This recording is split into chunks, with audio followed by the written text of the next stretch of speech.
नमस्कार, आदाब, सत श्री अकाल मित्रों। स्वागत है एक बार पुनः आप सभी का समाधान कार्यक्रम में।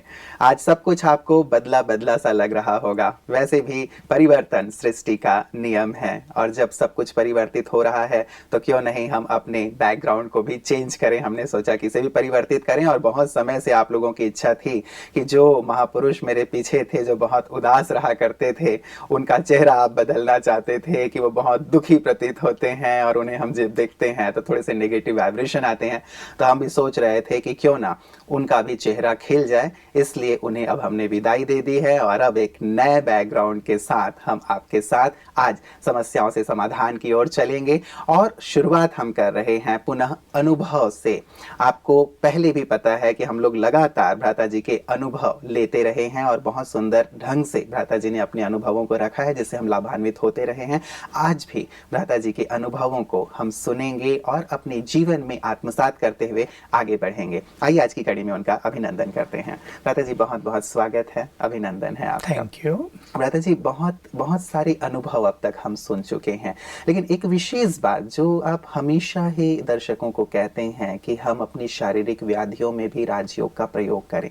और मुझे ख्याल आता है कि बहुत समय पहले हमारे किसी दर्शक ने एक प्रश्न किया था कि राजयोग तो आत्मशुद्धि के लिए है, आत्म विकास के लिए है, आत्मोन्नति के लिए है, लेकिन आपने इसे शारीरिक व्याधियों के लिए भी यूज किया। तो ये प्रेरणा आपको कहाँ से प्राप्त हुई? ईश्वरीय महावाक्यों में अनेक बार हमने सुना कि आत्मा ही शरीर को चलाती है। जी, ये सत्य है कि राजयोग के द्वारा आत्मशुद्धि होगी, आत्मा का सशक्तिकरण होगा, आत्मा परफेक्शन की ओर चलेगी। लेकिन जैसे जैसे आत्मा शुद्ध होती जाएगी, आत्मा के वाइब्रेशंस बॉडी को भी तो प्योरीफाई करेंगे। ये बात मेरी समझ में आ गई। फिर ये महसूस हुआ कि आत्मिक स्वरूप में स्थित होकर यदि हम प्योर वाइब्रेशंस बॉडी को दें तो बॉडी में अनेक तरह की चेंजेज आएंगी। क्योंकि एक बात बहुत अच्छी तरह जान ली थी, पहले से भी पढ़ते थे वेदों में, वेदों की बात कि जो व्यक्ति ब्रह्मचर्य व्रत का पालन करता है वो निरोग 7 वर्ष तक जीता है, 100 वर्ष निरोग जीता है। तो मुझे जब ईश्वरीय ज्ञान मिला तो धीरे धीरे ये बात में समझ में आ गई कि purity is the best healing energy. पवित्रता सबसे सुंदर हीलिंग पावर है, रोगों को ठीक करने की शक्ति है। तो योग से आत्मा में प्योरिटी बढ़ती है और प्योर वाइब्रेशंस देह को निरोग करते हैं। तो ये बात जैसे जैसे और क्लियर होती गई, मैं भिन्न भिन्न संकल्पों के द्वारा उसके प्रयोग करता रहा। जैसे देह में बहुत सारा वाटर है, 72% पानी है देह में, ऐसा मेडिकल साइंस मानती है, 70 से ज़्यादा। अभी ये पानी निगेटिव वाइब्रेशन से डर्टी हो जाता है, अनेक सेल्स डेड हो जाते हैं, कई चीज़ें पता चलती गई। तो जैसे जनरल नॉलेज बढ़ती गई, हमारे यहाँ डॉक्टर्स बहुत स्पीच देने आते हैं, वो जनरल बातें हमें सिखाते हैं। तो मुझे समझ में आया कि अगर चार्ज वाटर पिया जाए तो ये सारे वाटर को प्योरीफाई कर सकता है, इससे रोगों का निदान हो सकता है। फिर मुझे ईश्वरीय मदद बहुत अच्छी मिली। ये तो पता चल गया कि जो परमात्मा है वही सुप्रीम सर्जन भी है। इसलिए हम देख सकते हैं कि जब व्यक्ति बिल्कुल मरणासन्न हो जाता है और कोई डॉक्टर्स और कोई विधि उसको ठीक नहीं कर पाती तो सब ऊपर की ओर देखते हैं, अब तुम ही ठीक करो। पता चल गया वो सुप्रीम सर्जन भी है। और मुझे पहले से ये गुड फीलिंग थी कि अगर श्री कृष्ण अर्जुन का मित्र हो सकता है, वो उसके रथ पर सवार है और उसको कहता है जिधर धर्म है उधर ही मैं हूँ और जिधर मैं हूँ उधर ही विजय है। तो मुझे लगता था अर्जुन भी कितना भाग्यवान था। बात केवल युद्ध की नहीं है, लेकिन पूर्ण जीवन में श्री कृष्ण जैसी महान आत्मा, देव आत्मा, उनका मित्र। तो मुझे भी होता था भगवान कहीं हमारा भी मित्र बन जाएगा क्या। तो ये एक आकांक्षा थी मन में। और जब ईश्वरीय ज्ञान मिला परमात्मा मिलन हुआ, उसके दिव्य अनुभूति हुई और स्वयं उसने ये सुंदर बात कही, मैं तुम्हारा सच्चा मित्र हूँ, खुदा दोस्त हूँ। तो मेरे अंदर की वो प्रेरणा जागृत हो गई कि क्यों न भगवान को मित्र बना लिया जाए। तो मैंने 82 से, ये मुझे विशेष रूप से हुआ, 82 में ईश्वरीय महावाक्य बहुत इस पर हुए, तो मैंने भी भगवान से नाता जोड़ लिया, वो मेरा सच्चा दोस्त है। और कहने के लिए नहीं, ये नहीं कि उससे कुछ मांगना है हम इसलिए दोस्त है, लेकिन जैसे यहाँ दोस्त होते हैं, बिल्कुल साथ रहते हैं, मन की हर बात एक दूसरे से शेयर करते हैं, कितना प्यार होता है दोस्ती में। मुझे पता चला कि friendship is the meeting of two pure heart, दो सच्चे दिलों का मिलन ही सच्ची मित्रता होता है। तो मैं सोचता था कलयुग में तो ऐसे मित्र मिलते नहीं, सब स्वार्थी होते हैं प्राय, लेकिन भगवान तो ऐसा मित्र है जो सचमुच अपनी मित्रता निभाता है। मुझे भी मित्रता निभानी है, उसे भी मित्रता निभानी है, तो दोनों की मित्रता दृढ़ हो जाए, वो एवरलास्टिंग हो जाए। तो मैं सोचा जैसा वो प्योर है, मुझे भी वैसा ही प्योर हार्ट बना देना है, उसके सिवाय मेरे दिल में कोई और न बसता हो। तो मैंने उसको खुदा दोस्त के रूप में भी, सुप्रीम सर्जन के रूप में भी, और फिर ऐसा फील हुआ कि उस पर हमारा अधिकार भी है, जो वो हमारा है तो उस पर हमारा अधिकार भी है। जैसे यहाँ हमारा कोई फ्रेंड हो और हम में कोई मुसीबत आ जाए, कोई समस्या में हम फंस जाएं, फट से उसे फ़ोन करेंगे, हाँ भाई ये हो गया, बोलो क्या करें, या ये मदद करो वो करो। तो मैंने एक काम चालू किया, कुछ भी बात हुई सीधा सुप्रीम फ्रेंड को फ़ोन करना, ये फ़ोन नहीं मन बुद्धि का फ़ोन, और तुरंत सुनवाई होती थी और बहुत अच्छे अनुभव होते थे। बिल्कुल। तो भ्राता जी, ये जो एक बात है, विशेष करके दो बातें आपने कही हैं, दोनों पे मैं प्रकाश चाहूँगा। एक तो जैसे आत्म शुद्धि की बात से आपने शुरुआत की कि आत्मा जब शुद्ध हो जाए तो शरीर ऑटोमेटिक जैसे उसके वाइब्रेशन जाते हैं। तो यदि हम राजयोग का अभ्यास कर रहे हैं, उससे आत्मा शुद्ध होती जा रही है, तो यदि आत्मा शुद्ध हो गई तो ऑटोमेटिक तो उसके वाइब्रेशन शरीर में जाएंगे ही और शरीर प्यूरिफाई होगा ही। तो क्या स्पेशली पानी को चार्ज करना या स्पेशली शरीर को वाइब्रेशन देने का संकल्प करना क्या ये आवश्यक है? हाँ, नहीं, इससे उसी तरह के वाइब्रेशंस बॉडी में फैलेंगे। इसमें मैं एक चीज और कहना चाहूंगा सभी को कि जब आत्मा प्योरीफाई होती है तो कभी कभी देह की जो इम्प्योरिटी है वो बाहर निकलती है भिन्न भिन्न रूप से। तो कभी कभी योग अभ्यास से बीमारियां बढ़ भी जाती हैं। एक्चुअली वो बढ़ती नहीं हैं, वो विदाई लेती हैं, वो जा रही होती हैं। तब मनुष्य की एक परीक्षा की घड़ी होती है। अगर मनुष्य इस बात को पूरी तरह नहीं जानता तो वो भगवान से विरुष्ट हो जाता है कि अच्छा तुमसे योग लगा, हम तो और ही बीमार हो गए।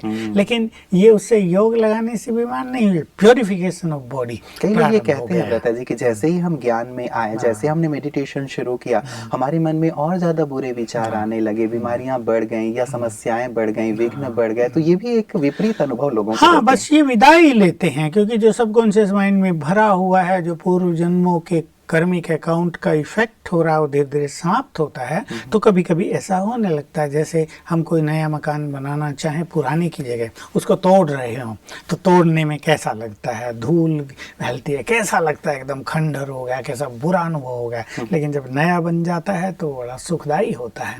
तो इसमें घबराने की जरूरत नहीं। मुझे भी ये अनुभव हुआ। एक चीज और अनुभव हुई जो मैंने कभी पहले से पढ़ी हुई थी कि जब हम योग अभ्यास बहुत करते हैं, जब हम अपनी कॉन्शियसनेस को ऊपर ले चलते हैं ब्रह्मलोक में, तो हमारा सूक्ष्म शरीर भी यहाँ न होके वहाँ होता है। तो हम ऐसा कहें कि कुछ समय के लिए सूक्ष्म शरीर यहाँ से एब्सेंट होता है। कभी कभी इससे भी बॉडी वीक हो जाया करते हैं, उससे भी घबराने की जरूरत नहीं। फिर जब योग की एनर्जी हम में आएगी तो वो वीकनेस समाप्त हो जाएगी और हमारा बॉडी भी और पावरफुल हो जाएगा। तो मुझे बहुत अच्छे अनुभव इस बारे में होते रहे। मैं एक हंसी का अनुभव सुनाना चाहता हूँ। पहले 69 की बात है, जब मैंने अपने परम पिता से खुदा दोस्त का नाता जोड़ा भी नहीं था, लेकिन उस अनुभव के बाद मुझे कैसी सुखद फीलिंग हुई होगी वो सब समझ सकेंगे। तो हमारे आबू में पानी बड़ा हार्ड वाटर था, हार्ड, बड़ा जटिल सा था। पानी पी के सभी बीमार होते थे। हम लोगों को इस चीज़ का पता नहीं था, हम तो छोटे थे, पानी पी रहे, डॉक्टरों ने कहा ज़्यादा पियो, हम ज़्यादा पी रहे हैं और वो ज़्यादा भी नुकसान दे रहा है क्योंकि वो बॉयल वाटर नहीं था, तब मिनरल की तो बात ही नहीं थी। तो मुझे बुखार रहने लगा। अब किसी को बताते तो नहीं थे, यंग वैसे थे, कोई चिंता नहीं करते थे, बुखार आ जाएगी हो रहा, ठीक है। सारा दिन सेवा की, बुखार उतर गया, फिर रात को लेटने गए, फिर बुखार हो गया। हमारे यज्ञ में कोई मेडिकल फैसिलिटीज ये सब भी नहीं था। हमें लक्ष्य दिया जाता था, तुम्हें अपने को योग बल से स्वस्थ रखना है। ये ईश्वरीय महावाक्य थे, ताकि हम बीमारियों से घबराएं नहीं, ताकि बीमारी आने पर हम डॉक्टरों की ओर ही न देखने लगे, दवाई दवाई दवाई। हम योग बल के द्वारा अपने बॉडी को स्वस्थ करें। तो क्या हुआ, हमारे यहाँ एक बहुत बुजुर्ग पुरानी बहन थी जो ध्यान में जाया करती थी, ट्रांस जिसे हम कहते हैं। तो वो सवेरे 3 बजे आकर, जो हमारा योग कक्ष था जिसे हम बाबा का रूम कहते हैं, जहाँ बाबा खुद निवास करते थे पांडव वन में, वहाँ वो आकर योग करती थी सवेरे 3 बजे। तो जैसे ही वो योग करने गई तो ध्यान में चली गई, ट्रांस में चली गई, और शिव बाबा ने मुझे दिखाया और कहा बच्चे को बुखार रहता है, इसे 7 दिन तक देसी घी का हलवा खिलाओ। तो मेरे को भी ये बात बताई गई, मैं सोचने लगा बुखार की दवाई घी का हलवा, बड़ी अच्छी बात है, अच्छी औषधि। पहली बार मुझे दिया गया और मुझे याद है मैं पहले ही बार से ठीक हो गया, पता नहीं 7 दिन खाया भी या नहीं था। तो कितना प्यार हुआ होगा अपने परम पिता से, अपने सुप्रीम सर्जन से, कि हम जिस चीज़ का ख्याल नहीं करते, एक्चुअली वो हमारी कितनी केयर करता है।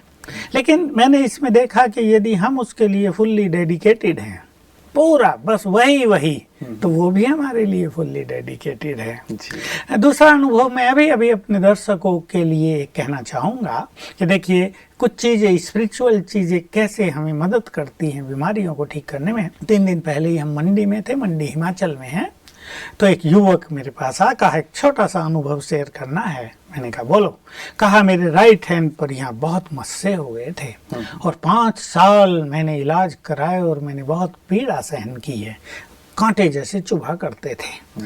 कुछ डॉक्टरों से नहीं हुआ, तो उसने कहीं हमारे प्रोग्राम में सुना ये बात, तो उसने रोज सवेरे उन आत्माओं से क्षमा याचना की जिन्हें मैंने कष्ट पहुंचाया है। कहा मैं रोज सवेरे उठता और संकल्प करता, जिन्हें पूर्व जन्मों में मैंने कष्ट दिया वो सब मर्ज हो जाओ, और मैं हाथ जोड़ के आप सभी से क्षमा याचना करता हूँ।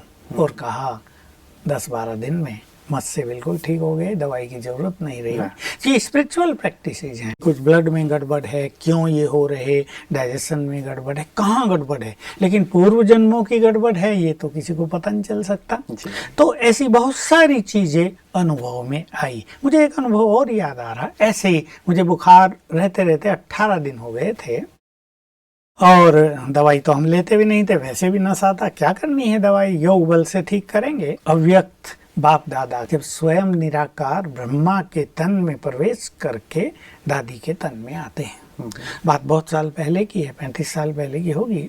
तो मैं थोड़ा दूर कोने में बैठा था और मुझे ऐसा ख्याल भी नहीं था कि बाबा की दृष्टि मेरी ओर भी आएगी। मैं ऐसे ही योग युक्त होके मगन बैठा था, बुखार तो था ही, तो आंखें भारी होती हैं, थोड़ा सा आंखें बंद करके बैठा था। अचानक मेरी आंखें खुली और मैंने देखा कि बाबा मुझे दृष्टि दे रहे हैं। थोड़ा दूर था, ये दूरी होगी 30 फुट कम से कम, 30-35 फुट दृष्टि दे रहे हैं, और बस दृष्टि मिली और बुखार गायब। ये बहुत ही सुंदर अनुभव था। तो इन अनुभवों को देखकर वो खुदा दोस्त है, वो हमारी बहुत केयर करता है। हमारा तो उससे प्यार है ही, लेकिन उसका हमसे बहुत ज़्यादा प्यार है, क्योंकि वो प्यार का सागर है। हमारे प्यार की तो लिमिटेशंस हैं, हम कंडीशन भी बहुत रख लेते हैं, उसका तो अनकंडीशनल प्यार है।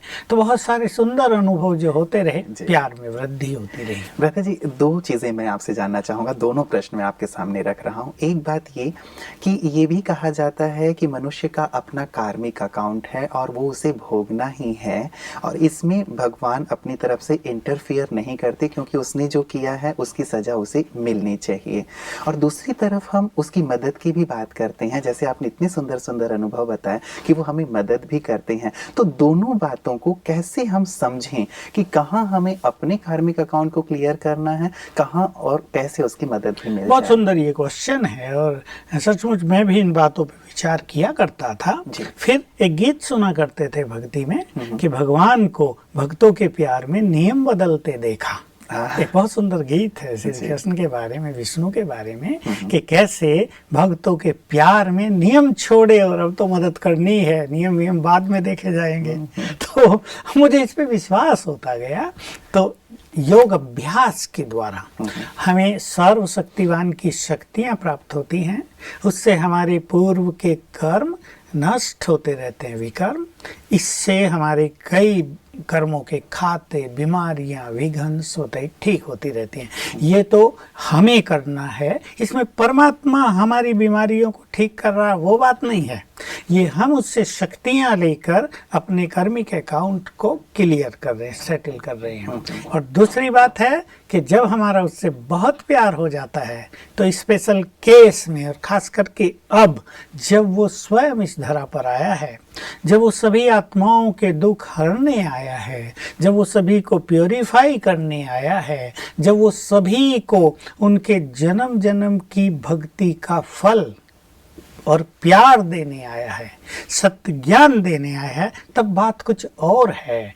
तब केवल वो साक्षी होकर देखता ही नहीं, बल्कि हम सबको बहुत मदद भी करता है। और इस मदद के अनुभव हजारों बार तो मुझे भी हो गए हैं, और हमारे संपूर्ण ब्राह्मण परिवार में ऐसे लाखों अनुभव हुए हैं चमत्कृत, जब सभी ने महसूस किया परमात्मा शक्ति स्वयं शिव बाबा कैसे खुदाकर किसी के माध्यम से या दूसरों की बुद्धि को बदलकर हमारी मदद करता है। तो अब के समय को ये स्पेशल देन है कि भगवान को हम अपने प्यार में बांध लेते हैं, और जो ये नियम है कर्मों की गति का वो तो सदा है ही, लेकिन उसकी मदद भी साथ में जुट जाती है। तो इस मदद को भ्राता जी, जैसे आपने कहा कि आपने भी बहुत प्यार उनसे किया, उनके लिए बहुत कुछ किया, अपने संपूर्ण जीवन को मानवता की सेवा के लिए लगा दिया, और निश्चित रूप से जो भगवान के काम आते हैं भगवान तो उनकी मदद करेंगे ही। लेकिन एक आम व्यक्ति जो आज अपने घर में है, परिवार में है, बिजनेस में है, वो यदि ऐसी ही मदद भगवान की प्राप्त करना चाहता है, ऐसे ही भगवान को अपना दोस्त बनाना चाहता है, क्या करे उसके? बस इसमें ये करना चाहिए कि अपने काम धंधे करते हुए कुछ समय परमात्म अर्थ भी डिवोट करें।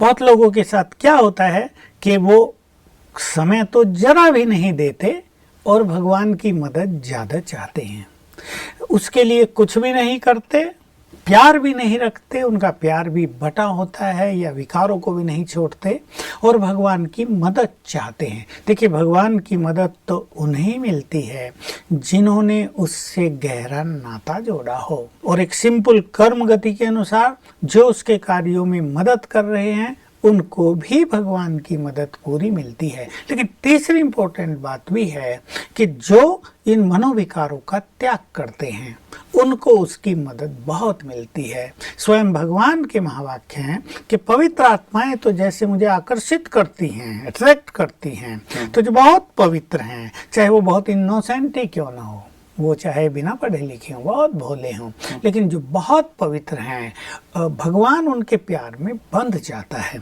ये भागवत में बहुत सारी कहानियां हैं गोप गोपियों के साथ श्री कृष्ण की, और भी बहुत सारी उनकी कहानियां हैं।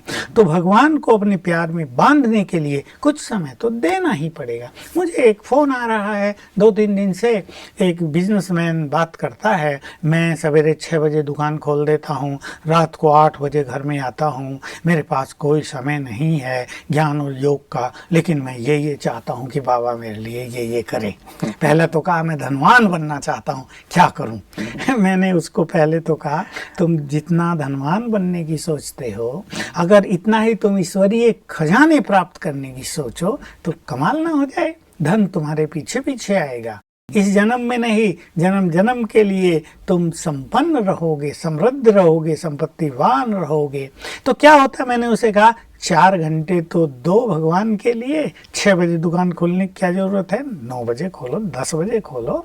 कुछ अपने लिए भी समय दो, कुछ उसके लिए समय दो, कुछ विश्व कल्याण के लिए समय दो, तब तो तुम्हारा कल्याण होगा। कहा नहीं, काम ही ऐसा है, दुकान तो खोलनी पड़ती है। अब इन बहानों से तो काम नहीं चलेगा ना। तो इसको गृहस्थ में रहने वाले इस चीज को चेंज करें, वो समझ लें अगर थोड़ा समय वो अपने लिए देंगे, परमात्मा अर्थ देंगे, तो कार्यों में 10 गुनी 100 गुनी सफलता होगी। बिल्कुल, इस चीज को शायद समझने की आवश्यकता है जी, क्योंकि लोग शायद वहां पे बहुत ज्यादा इन्वॉल्व हैं और परमात्मा से मांगते तो बहुत रहते हैं, लेकिन ये उनके लिए समय देना, ध्यान लगाना, योग करना, ये भी बहुत महत्वपूर्ण हो जाता है। दूसरी बात जो भ्राता जी आपने कही शुरुआत में, जो आप कह रहे थे कि योग बल से ही संपूर्ण बीमारियों पर विजय प्राप्त करनी है, ये आपने ईश्वरीय महावाक्यों में भी सुना। तो क्या योग बल से ही सभी बीमारियों को जीता जा सकता है और दवाइयों, मेडिसिन आदि की कोई आवश्यकता नहीं? नहीं, सबके केसेज में ये बात नहीं कही जा सकती कि दवाइयों की कोई आवश्यकता नहीं,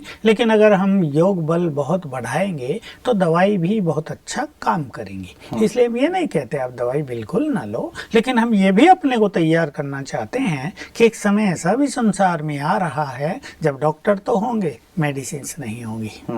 सब कुछ होगा, धन रखा होगा, संबंधी बैठे होंगे, डॉक्टर खड़ा होगा, इंजेक्शन लिए खड़ा होगा, लेकिन इंजेक्शन है ही नहीं।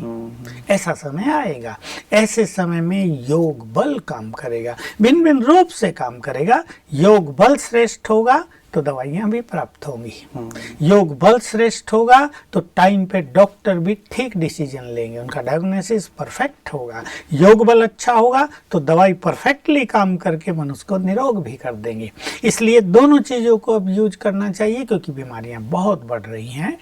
योग बल से अगर सबको ठीक करना तो योग बहुत ज्यादा चाहिए। ऐसा योग जिसमें 10, 12, 16 घंटे मनुष्य राजयोग का अभ्यास रोज करे। अब वो तो सबसे नहीं होगा। कोई ऐसे ही सोचे कि हम तो योग लगाने लगे और हमारी बीमारियां सब नष्ट हो जाएं, ये तो होगा नहीं।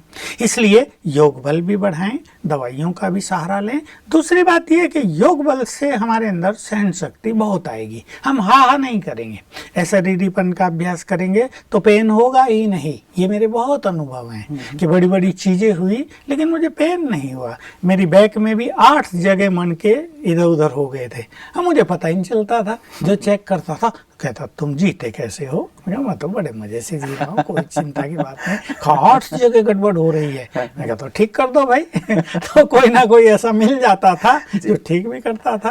भ्राता जी, एक विशेष बात कि जैसे आप परमात्मा को ऐसे खुदा दोस्त के रूप में यूज करते हैं, उन्हें याद करते हैं, मदद लेते हैं। एक आम व्यक्ति, चलिए आपने बहुत सारी बातें कही कि उनके लिए समय दिया जाए, प्यार किया जाए और बहुत सारी जो विकारों का त्याग किया जाए, लेकिन वैसे यदि मैं उन्हें चाहूँ, जब मैं बहुत विपत्ति में हूँ, परिस्थितियों में हूँ, बहुत बीमार हूँ और उन्हें याद करके उनकी मदद लेना चाहूँ, तो क्या विधि होनी चाहिए? सच्चे मन से उनसे नाता जोड़कर आह्वान किया जाए। और ये बिल्कुल परफेक्ट बात है कि मान लो हम उनके लिए कुछ नहीं भी कर रहे हैं, हम अपने विकारों का त्याग भी नहीं कर रहे हैं, लेकिन इतना जरूर है कि हम पुण्य कर रहे हों, तो हमारी आवाज को सुनकर वो समय पर दौड़ा चला आएगा। जैसे दिखाया है कि गज को ग्राह ने पकड़ लिया था, उसने फूल अर्पित कर दिया और पुकारा प्रभु आ जाओ, और प्रभु जी नंगे पैर दौड़ाए। लक्ष्मी जी पूछते चप्पल तो पहन लो, बाद में पहनूंगा, भक्त पर भीड़ पड़ी है। तो अगर कोई सच्चे मन से अपने परमात्मा परम पिता को, खुदा दोस्त को याद करता, उसका आह्वान करता है, तो वो उपस्थित होता है। किस स्वरूप में याद करें? अब बहुत सारे स्वरूप हैं हमारे सामने, गणेश जी हैं, हनुमान जी हैं, बहुत सारे, तो कैसे, किस स्वरूप में याद? देखिए, भक्ति में तो जिसकी जिसमें भावना है उनको उनके द्वारा थोड़ी सी मदद मिलती है, लेकिन सर्वशक्तिवान की मदद तो फिर अनंत ही होगी। हम उनसे नाता जोड़ लें और उनका आह्वान करें तो निराकार परम सत्ता ब्रह्मा के सूक्ष्म शरीर में प्रवेश करके हमारे पास आ जाएंगे।